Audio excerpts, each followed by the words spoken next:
In Denmark, schools and daycare centers are scheduled to open next week. The government plans to roll back more restrictions on May 10th.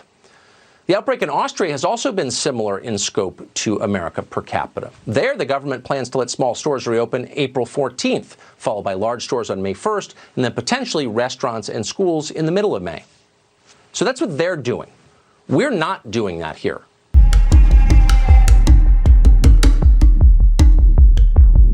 I fully expect, though I'm humble enough to know that I can't accurately predict, that by the time we get to the fall, that we will have this under control enough that it certainly will not be the way it is now, where people are shutting schools. We want to get this country open. We have to get our country open again. This wasn't designed to have this. You crack it in half. It's no good.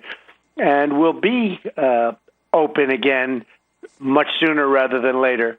I think we're going to slowly open the economy, probably first with schools and education, because younger people are more likely to be protected, less likely to die. But that's going to have to be on a voluntary basis. And then we're going to see how it goes. But we can only do that opening once we have testing and the right public health infrastructure. And that's still not there. How long do you suppose this is going to last? Months, not days. I think people who have given schools and workers 2 weeks notice, it's going to be much longer than 2 weeks. Exactly how long, very hard to say. If you look at China and you make an extrapolation, I would suggest mid-May is what you ought to be keeping in mind. How quickly do you expect a snapback once we do see the economy open up again, Secretary?